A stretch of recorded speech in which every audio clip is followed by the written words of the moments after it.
Welcome back to Investing Talk Podcast. Today, we're going to be looking at Timken, a Okay. global leader in engineered bearings and power transmission products. What's really caught our eye, though, is their dividend history. Yeah. Over 54 years of consistent payouts. That kind of stability is, Absolutely. especially in this market, pretty impressive. It really is. That long-term perspective. Yeah, It's something investors really value, absolutely. especially with all this uncertainty we've been seeing. Sure. Yeah. But, and I think we need to be honest here, Mm-hmm. Timken, Uh-huh. ticker symbol TKR, Right. it's been on a bit of a roller coaster ride. Yeah. I mean, we're seeing a 52-week high of $94.71 Right. and a low of $69.35. Yeah. That's a pretty big swing. That's a big swing, even for a seasoned investor. You're right. That's going to make you a little nervous. Yeah, and that volatility you're talking about, it reflects the pressures that are on the industrial sector right now. The economy is throwing us some curveballs. Yeah. And Timken's feeling it. Yeah. So big picture, some choppy waters, right? Mm-hmm. But then we see a jump on January 3rd, 2025. Okay. TKR climbs 1.69% to close at $71.54. Right. Is this a sign of life? Like, is this a potential turnaround? I mean, it's a move in the right direction, but I think to really understand if it's sustainable, Right. we need to look deeper. Okay. We need to look at things like their Q3 earnings report. Okay. That raised some eyebrows. Oh, really? Revenue dipped 1.4% year over year, Wow. landing at $1.13 billion. Okay. And their earnings per share fell to $1.23. Okay.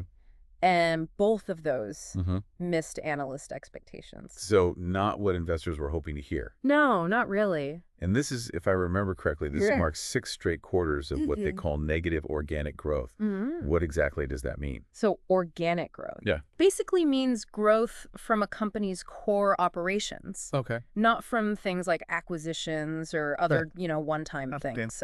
So 6 quarters of decline. 6 quarters of decline, yeah. What does that tell us? Well, it suggests that there are fundamental challenges within their main business lines.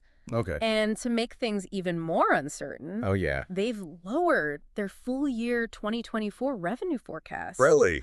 Yeah, they're predicting a 4% decrease. So, yeah. So the picture's a little murky right now. It is. We've got the earnings dip, Uh-huh. a revised forecast pointing downward. Oh, yeah. But then we look at the analysts, and it's a mixed bag. It really is. Because KeyBank Capital Markets, for example, lowered their price target from $104 to $90. Right. But they maintained an overweight rating. Yeah. And we also see D.A. Davidson lowered their target to $99. Okay. But they still recommend a buy. That's so confusing. It's enough to make your head spin, right? Yeah. But what's really interesting is how these analysts are weighing the short-term concerns against Timken's long-term potential. Okay, so help me out here. Yeah. How can they be lowering price targets Right. but still be so bullish? Well, think of it this way. Okay. Some analysts are focused on those immediate challenges, like the decline in organic growth and the economic headwinds we talked about. Yeah. So that makes them adjust their short-term price expectations. Okay. But they might still see Timken as a really strong company fundamentally, and they think they can overcome these hurdles and thrive in the long run. So it's all about looking past the immediate stuff. Yeah, separating the signal from the noise. I like that. And then there are analysts who are even more optimistic. Okay. Oppenheimer, for instance. Uh-huh. They believe that Timken is already moving past the worst of it. The worst of those end market headwinds. So the weakness in those specific industries. Yeah, the specific industries they sell to. Got it. They see a recovery coming. Interesting. And Timken, they haven't exactly been standing still. That's right.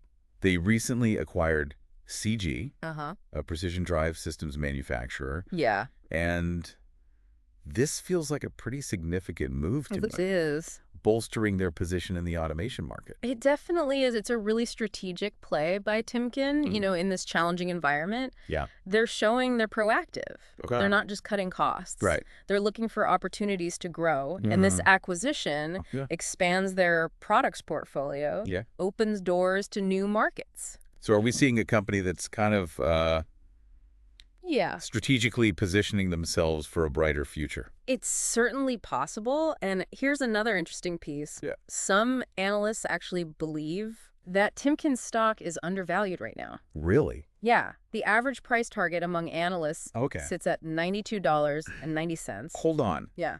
That's almost 30% upside potential. It is. From where it's currently trading. Yeah. Wow. Is that even realistic? Well, let's look at the numbers. Okay. Timken has a price to earnings ratio, or PE ratio, of 17.34. Okay. And their adjusted PE ratio, which accounts for certain adjustments, is even lower at 13.39. So why is that significant? Well, to understand that, we need to understand what these ratios tell us. Right. All ears. All right. So the PE ratio essentially compares a company's stock price to its earnings per share. Okay. A lower PE ratio relative to the industry average can indicate that a stock is undervalued. So it's like finding a bargain. Okay. Yeah, you're getting more earnings, go for your investment dollar. Okay, So when we see Timken's ratios below industry averages, it suggests that maybe the market isn't fully appreciating their earnings potential. Interesting. Yeah. So we've got a solid history, some recent challenges, these bold acquisitions, and now this potential undervaluation. Yeah. It's a lot to digest. It is. There's a lot to think about. So the big question becomes, what does this all mean for the individual investor? That's the question, yeah. How do we navigate all this information? Right. Do we buy, do we hold, or do we sell? Yeah. And that's exactly what we're going to explore. Okay. As we continue our look at Timken. Great. I'm looking forward to that. It's helpful, to view Timken's situation within the larger market context. Okay. We've seen the S&P 500 and the Dow Jones. Yeah. They're starting to rebound from those recent dips. Okay. So that suggests maybe a shift in investor sentiment. Okay. So do you think this broader market upswing could lift Timken with it? It's definitely possible. Like a rising tide lifts all boats. Yeah, I mean, a more positive market could create a tailwind that helps TKR. But we also have to remember that each company has its own story. Exactly. They're not all just floating along. Right. Exactly. Each one's got its own set of challenges. So let's talk fundamentals when it comes to TKR. Okay. What are some of the key things that our listeners should be paying attention to? Well, one thing that really stands out to me is their consistency with dividend payments. Right. I mean, for over 54 years, it's incredible. They've been sharing profits with shareholders. Yeah. This shows stability and a commitment to rewarding their investors. And that's big. In a volatile market like we have now, this can be a major draw. It's a powerful message. It is. It says, we're in it for the long haul. Exactly. We want you to be a part of it. And that resonates with investors who are looking for that steady income. But beyond dividends, what about their ability to generate cash flow? Right. And let's be honest, turn a profit. Yeah, I mean, that's what drives growth. Right. And that's where things get a bit tricky. Okay. Timken does have a history of strong free cash flow generation. Okay, that's good. Which is a good sign. Right. However, their recent earnings report shows that they are facing some headwinds. Those headwinds. There they are again. Always popping up. And for Timken, these headwinds, they're coming from different directions. Okay. There's the slowdown in the industrial sector, which impacts demand. And then there are those challenging end markets. So kind of a perfect storm situation. In a sense, yeah. Okay. But businesses adapt. Right. They evolve. Yeah. And Timken has shown that they're willing to make those moves to stay ahead. Like the CGI acquisition. Exactly. That shows they're not just writing it out. Yeah. They're looking for opportunities to grow and diversify. And that proactivity can be a good sign. Absolutely. Even amidst all this uncertainty. Yeah, and that's what makes Timken's situation so interesting. Yeah. You have these short-term challenges, but the long-term potential. Right. It's like a puzzle trying to see if all the pieces fit. Okay, so let's bring it home for our listeners. Yeah.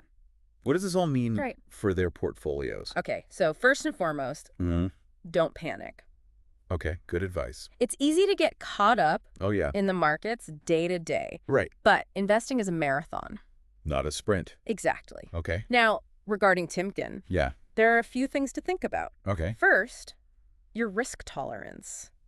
How comfortable are you with volatility? Yeah. Timken has had some ups and downs. It has. So if you don't like risk, it might not be the right fit. Okay, so if you can stomach it. If you have a strong stomach, TKR could be a good opportunity. Okay, so risk tolerance first. Right. What else? Then there's your investment horizon. Okay. Are you looking for quick gains? Right. Or are you in it for the long haul? Yeah. If you believe in Timken's long-term potential, their current price could be a good entry point. Buy low, sell high. Right. Well, it's more nuanced than that, but you get the idea. I get it. So we've talked about risk tolerance, investment horizon. What other factors should our listeners be thinking about? Well, the bigger picture is important. Okay. What's happening in the economy overall? What are the trends in the industrial sector? Okay. How are their competitors doing? So we're connecting the dots. Exactly. The more information you have, the better decisions you can make. Information is power. Absolutely. And there's so much information out there. Financial news websites, analyst reports, and even podcasts like ours. Nice plug. But seriously, find sources you trust and think critically. Right. Don't just take everything at face value. Exactly. Do your research, ask questions, form your own opinions, because it's your money. It is. You're responsible for those decisions. So we've talked about Timken's fundamentals. Right. Their dividend history, their cash flow, those strategic moves. Yeah. But what about those analyst ratings? Okay, so those ratings, they can be helpful, but they're just one piece of the puzzle. Analysts are human. Right. They can be wrong. They don't have crystal balls. They don't. And sometimes their opinions are influenced by factors that aren't in your best interest. So take those ratings with a grain of salt. Exactly. Read multiple reports. Okay. Understand their reasoning, and then form your own conclusions. So again, going back to doing your own research, thinking critically. Yeah, and remember, analysts tend to focus on the short term. Okay. What's going to happen the next few months. Right, but as long-term investors. As long-term investors, we're playing a different game. We are. We're looking way ahead. 5, 10, 20 years down the line. Exactly. So don't get caught up in that short-term noise. Focus on the fundamentals.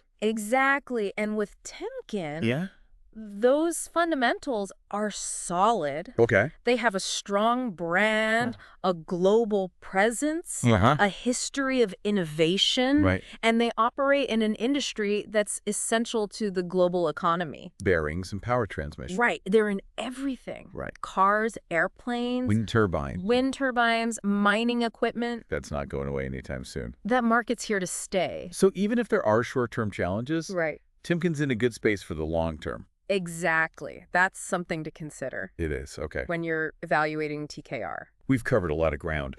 Timken's journey, strategic decisions, key factors to think about. But before we move on, I want to touch on valuation again. Okay. Some analysts think that Timken might be undervalued. At their current price, We talked about the PE ratio, the adjusted PE ratio. Right.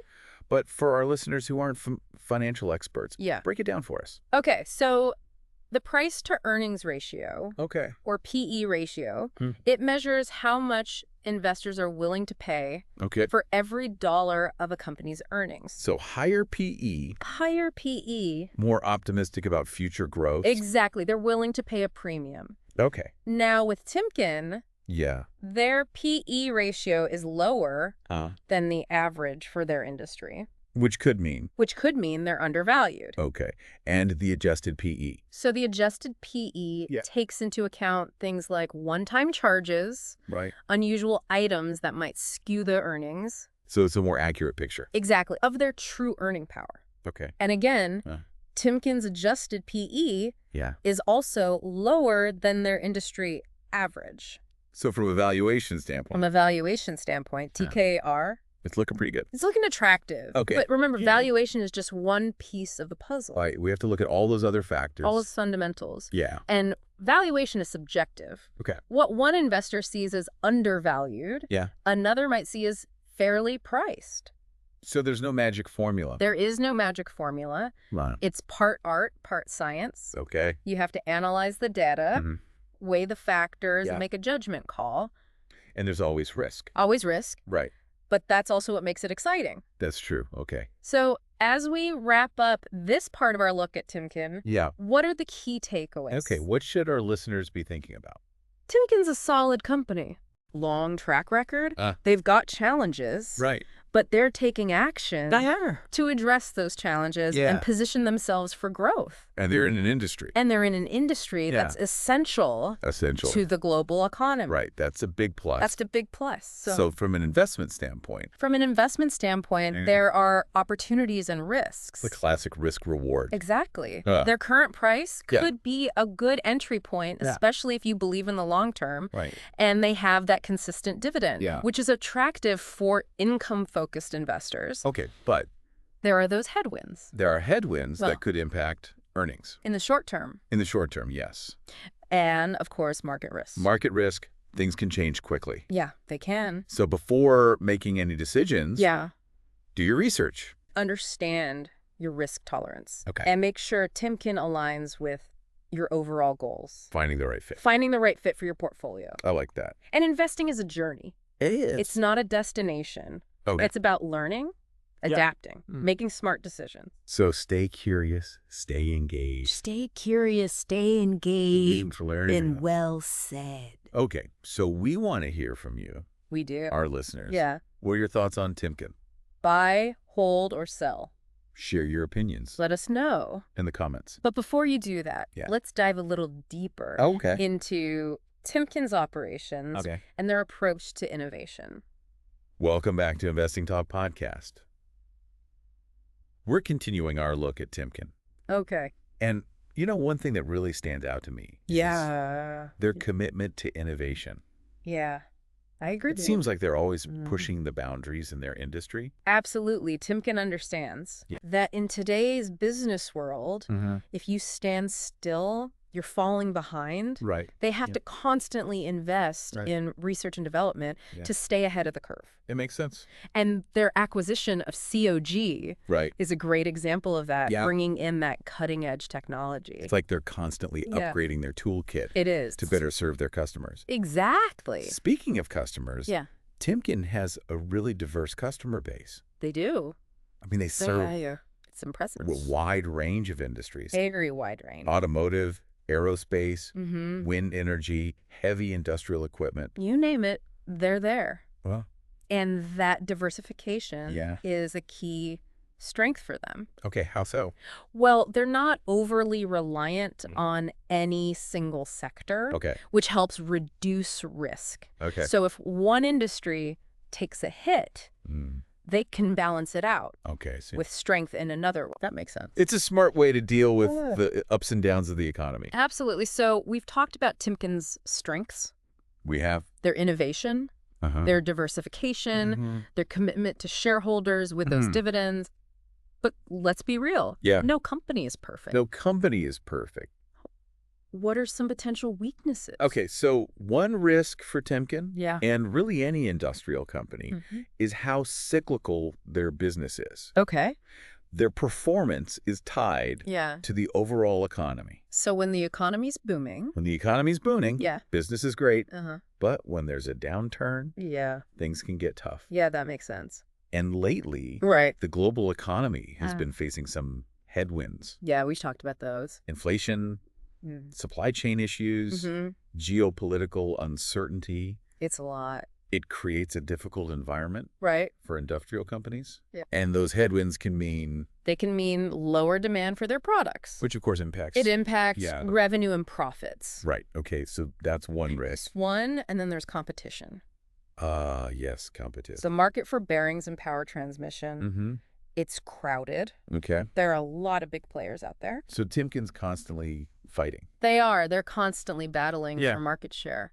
That's got to be tough. To stay competitive, they have to innovate, they have to be efficient. It's a race. It's a constant race. And we also have to consider the risks. Oh, absolutely. Like, acquisitions. Acquisitions can be great for growth. Right. They can open up new markets, but they also have potential downsides. Yeah, okay. Lay away. Well, sometimes integration doesn't go smoothly. Okay. Or the acquired company might not perform as expected. Yeah, that makes sense.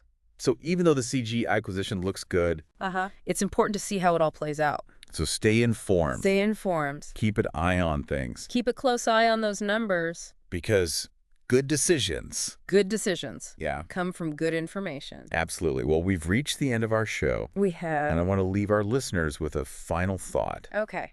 Investing is a personal journey. It is. There's no one right way to do it. There isn't. What works for one person might not work for another.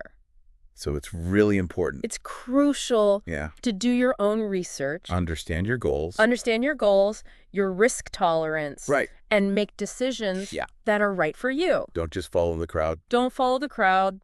Think for yourself. Be an independent thinker. Exactly. And remember, there are resources out there to help you. Financial advisors. Financial advisors, Online resources. Online resources. And of course. Podcasts like ours. Podcasts like ours. Gotta get one more in. But really, the more you learn, the better equipped you'll be. Absolutely. To take those decisions. So keep learning. Keep learning. Keep exploring. Keep exploring. And don't be afraid to ask questions. That's right.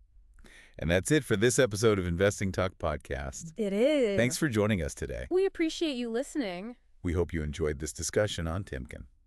We hope you found it helpful. If you did, please subscribe to our channel. Leave a comment. Share it with your friends. Yeah, share it with anyone. Anyone who's interested in investing. Who wants to learn more about Timken. That's right. Or the world of investing in general. Exactly. Until next time. Happy investing, everyone. Happy investing.